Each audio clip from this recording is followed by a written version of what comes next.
So this, a big tournament for Richard. He is actually the team manager for BCW. You see him with the guys a lot. Occasionally he signs up for the tournament himself.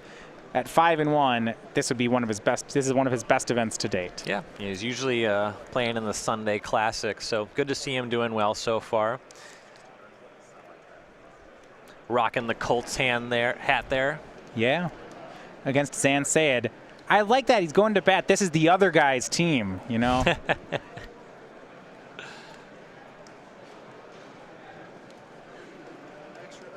Faithless Looting, turn 1 here for Richard. This is step 1 in the turn 2 kill. We'll see if Richard has it. All right, so walk me through it. What's the perfect scenario? All right, step 1, discard Gristlebrand. Okay, got it. Step 2, play your second land. Okay. Cast Goryo's Vengeance. I didn't discard Gristlebrand. All right, so you don't want to cast Goryo's Vengeance now. All right, go over to Zan. Turn 1 is going to be Aether Vial. He passes back.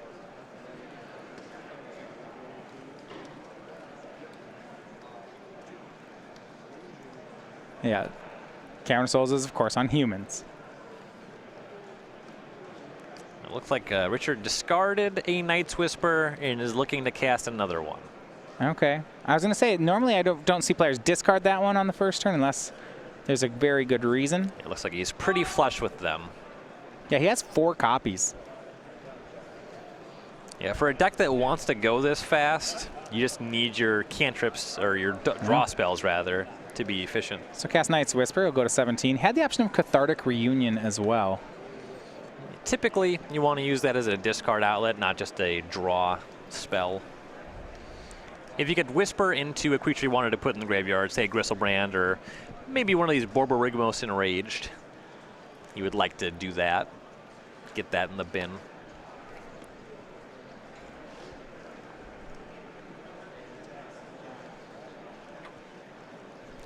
There's a lot of pressure, though. Once we start getting to this stage in the game, if Zan can get the Aether Vial up to 3 and start representing Reflector Mage, he can start disrupting the combo turn.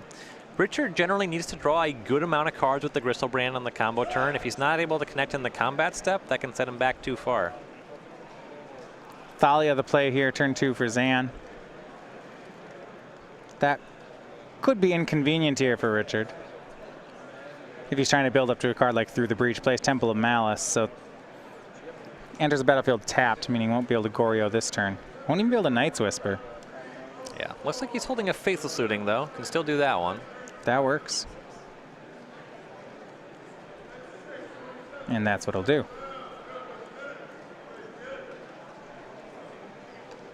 Draws into another land. Might have hit something good there at the bottom. There it land is. There, yeah, I was going to say, there's the Gristlebrand. Okay, he passes. Zan was going to vial in a Noble Hierarch. Puts the vial up to 2. So now if Zan needs to find Meddling Mage, I think, for Goryo's Vengeance. But it looks like he does have Meddling Mage already in his hand. So that'll set up fine. Yep, that's useful. It is worth noting that Thalia does somewhat disrupt the combo turn. Once you start drawing with Gristlebrand, frequently you have to use Nourishing Shoal to gain some life, and that's going to cost a mana with Thalia in play. Yeah, Richard hit down to, looks like 14. Thalia exalting to a 3 power. Meddling Mage cast by Zan. Believe he's just named Goryo's Vengeance. We'll confirm. Yeah, that was the name. Makes sense. So these creatures, these X1s, X2s that are screwing up Richard's combo, does he have a way to get them off the board? 1 main deck Collective Brutality, 1 main deck Lightning Axe. Ooh, okay. It's not pretty. Land 4 for Richard. He's kind of hoping the game didn't go this late. Yes. Yeah. Like I said, if the Goryo's Vengeance deck did its thing every game, it would already be banned. All right, I got something here, and I'm pretty excited about it. So that Aether Vial that's on 2. Yeah. There's a Phantasmal Image in Zan's hand. Yeah.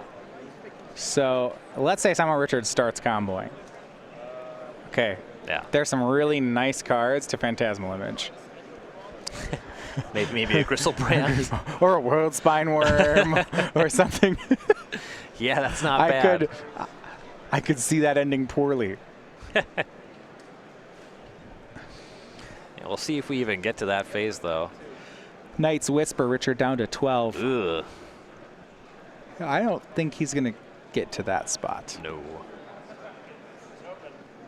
Damage is adding up faster. Now, I'm more interested if in Zan's spot he goes ahead and vials in another mage, or whether he just keeps, or with the image, or whether he just keeps the image as a insurance on something dumb happening.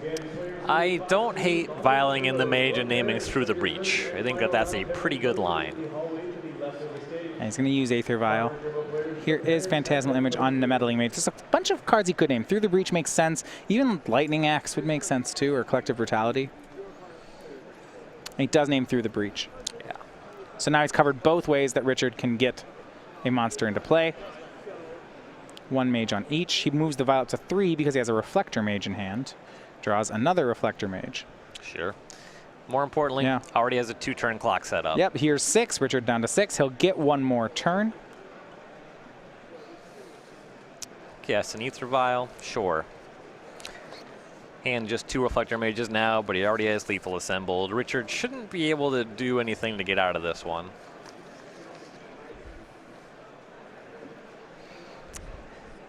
Yeah, potentially, if he drew both of his removal spells, he gets to buy another turn. I don't believe that that's what has happened. No.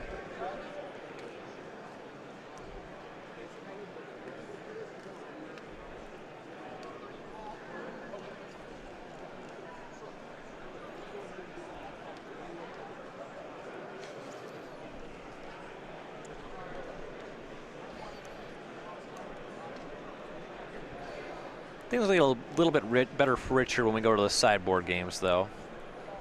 Quite a bit more interaction hanging out there.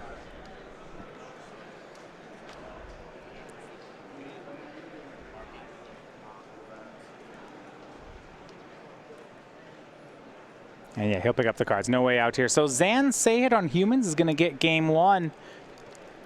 Able to keep Richard more and more off balance until really he didn't have a way to win. So that'll be 1-0. Richard might want some removal. We'll see if he can reach for that. We'll be back in just a second with game number 2.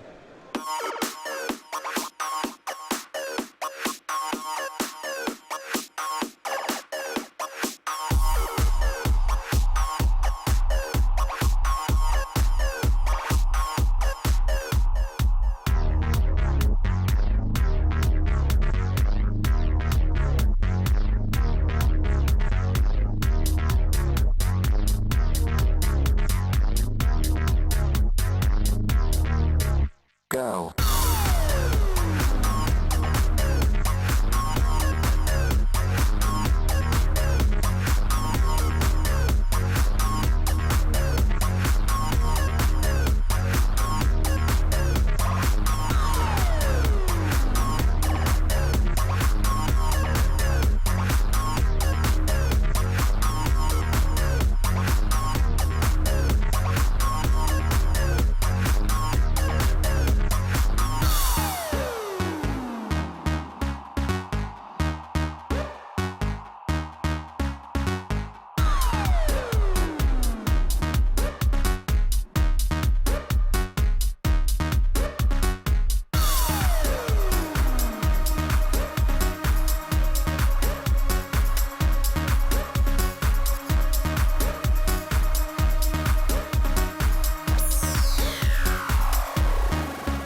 Go.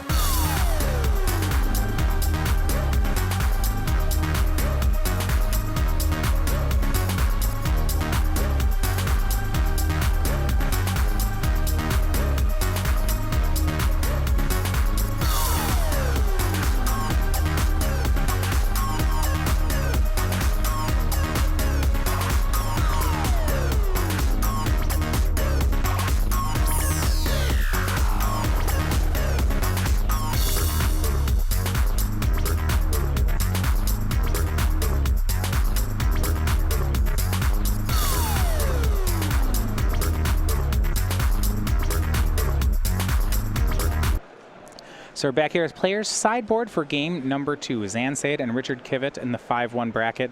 Both these players with 3 rounds to play. They need 2 wins to make it into day 2 of competition. So on Richard's side, he was the loser here in game 1, unable to deal with some Meddling Mages and Thalia. He's going to look for removal. And he's got one card designed to just do that. He's got 3 Blood Moons, 3 Bantu's Last Reckoning, 3 Chalice of the Void, 2 Pact of Negation, 2 Shattering Spree, a Collective Brutality, and an Engineered Explosives. But the big one I'm wanting here is Bantu's Last Reckoning. Yep, having that sweeper clean up those troublesome humans. That'll do some work. Don't hate Engineered Explosives either. Kind of a funny interaction between that card and Thalia is when you set X on 1, you get to Sunburst it for 2 through a Thalia. Okay. So it's pretty efficient at cleaning up the humans deck. Yeah, it's kind of unaffected by Thalia. Yeah.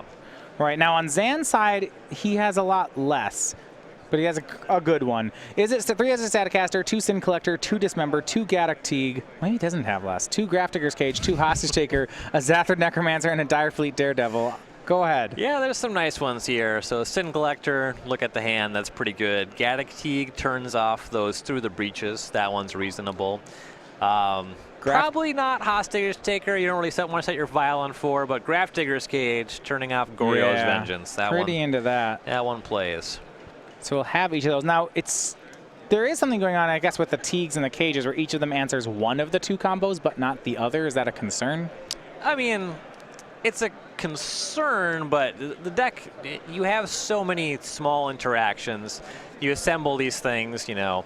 Meddling Mage is generally going to cover one half or the other, so you kind of either draw one or both of these and then everything's covered, or you draw one of these and Meddling Mage, so you can kind of double up and cover both sides that way. I think post-sideboard, the most important thing is just making sure you don't get swept up by some kind of hate card. So I think he has a good number of things to cover the combo if he's given enough time to do it. Question mark is whether or not he gets swept up by a Bantu's Last Reckoning. Yeah. So at StarCityGames.com, we have the Star City Games weekly sale. That's a different item discounted each week over from our store. So Modern has been the format really of the month, and it's the format of this weekend. Next week it's going to be a brand new format. So right now we have a weekly sale on select Modern singles. You can want to head over to our store, starcitygames.com/weekly sale, to check out all the things that we have on discount right now. Make sure you get to do that this weekend, though, as we switch over to next week's sale on Monday morning. Get your Monvuli Acid Mosses. I actually register that card sometimes. That's what's so funny about it. I seem to remember a tournament where you or somebody in your group was desperately looking for one. It's the kind of card that's old enough now where you have to spend like $6 for a common if you need to find it later. I think it's cheaper than that, but if you're like go to the tournament and just hope to pick one up from the dealers, you probably don't do that. They aren't stocked in it. It's also the foil is actually pretty expensive because it's from Time Spiral. Sure, there weren't many foils from Time Spiral, or just it's old. It's old. There were a lot of cards in the Time Spiral set. A huge number, yeah. So that made foils a little bit harder to get. It was like over 400 because of time-shifted cards. Yeah. You think about the number of cards in Standard then compared to now, it's pretty wild. Also, foil Monvuli Acid Moss was a card nobody was excited to open at the time. Yeah, so they threw them away. Yeah, exactly. They're in bulk boxes, garages, landfills.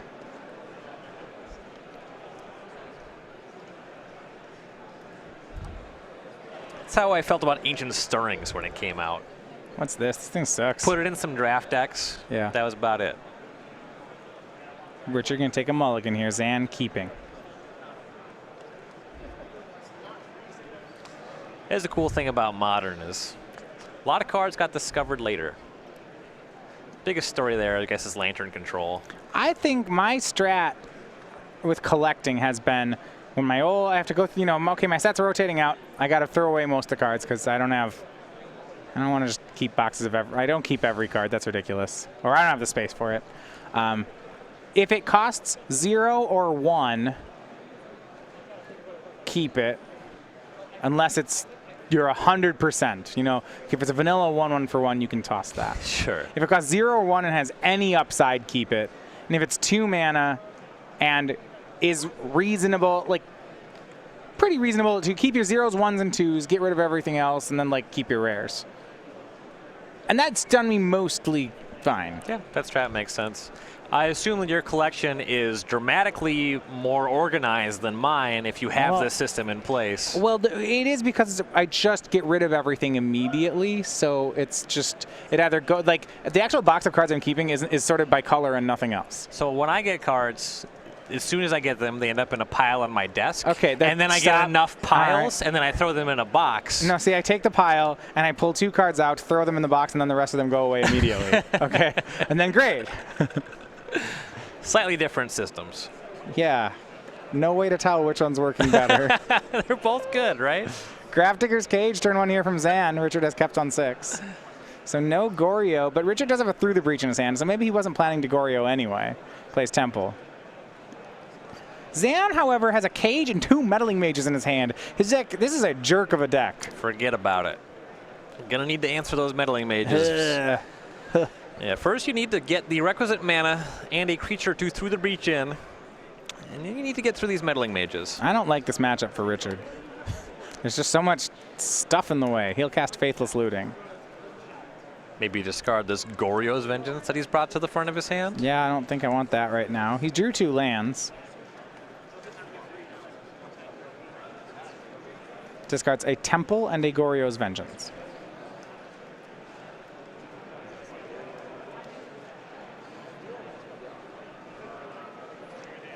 Thalia from Zan.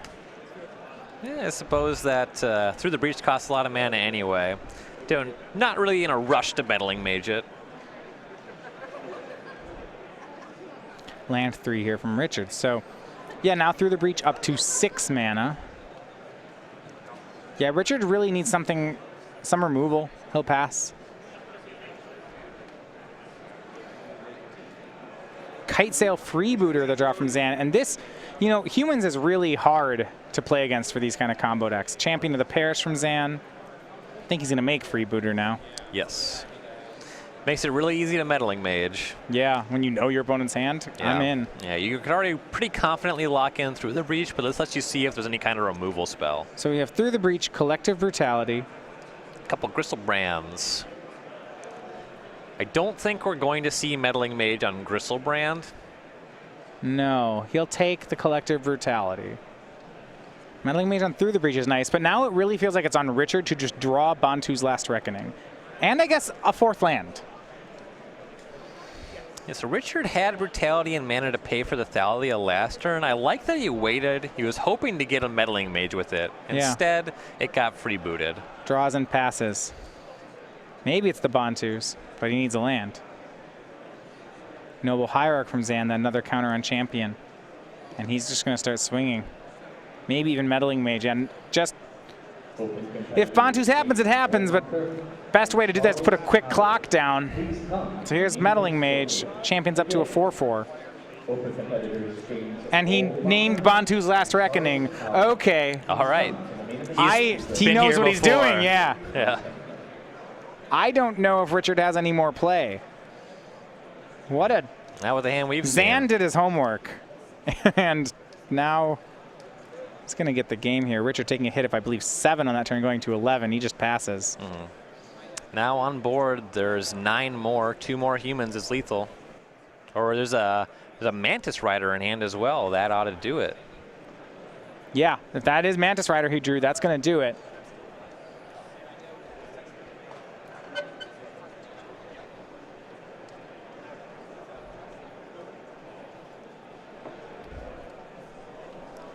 And Zan said, I'm not swinging yet, I'm just counting. Yeah. I'll let you know. Lining things up.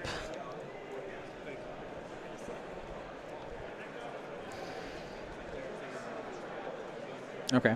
And Mantis Rider, that's going to play. Here's a swing of 5, 6, 7, 8, 9, 10, 13. Mantis Rider, yeah, that's Vigilance. For what it's worth. Yeah, that's going to do it. Zan Syed 2-0 over Richard Kivett on Goryo's Vengeance.